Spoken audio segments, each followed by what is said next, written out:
1 2 3 4 சரக்கு போடாத ஒரே கடுப்பா இருக்குது. ஐயோ இப்போ வேற பார்க்குறான்டா. வா சாமி, இப்போ வேற முந்தா நேற்று சரக்கு வாங்கி கொடுத்தான். இப்போ வேற கேட்பான் சம்பளத்தை பார்த்தனா பூரா சம்பளத்தை காலி பண்ணுறானே. என்ன செய்யலாம்ப்பா? இருக்கு அண்ணாக்கு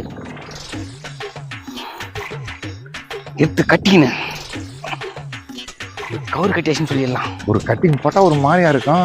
யாராவது கிடைப்பான்னு பார்த்தா சிவகுமார் சம்பளம் வாங்கின்னு வர்றான். முந்தா நாள் நம்ம சரக்கு வாங்கி கொடுத்தல, இன்னைக்கு கேட்கலாம். வாடா வாடா வாடா வாடா சிவகுமாரா. என்னடா வேலைக்கு போய் சம்பளம் வாங்கின்னு வரப்பல? ஆமா, இப்ப என்னப்பா?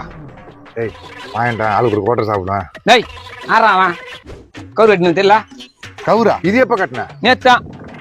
டேய் முந்தா நாள் என் கூட குடிக்கும் போது கவுரு இல்லை, இப்ப கவுரு கட்டிக்கிறேன். ஏய் என் பொண்டாட்டி புள்ள மேல சத்தியமா குடிக்க மாட்டான்னு கவுரு கட்டின்னு வந்துக்கிறான். என் பொண்டாட்டி கட்டி விட்டுக்கிறா கவுரு. இனிமேட்டு நான் குடிக்க மாட்டான். அது எப்படிடா?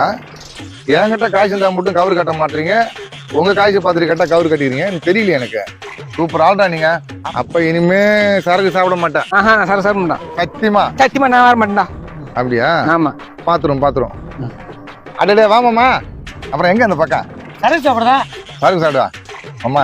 நானும் வரட்டா? ஆமாப்ல, எல்லாரும் பாத்திதா. அப்படியா?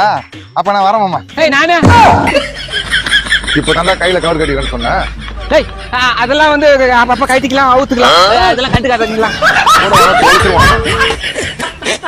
ஏய் கவுரு ஒன்று கட்டின்னு ஊரை ஏமாத்தின்னு வரீங்க. என்னதான் நீங்க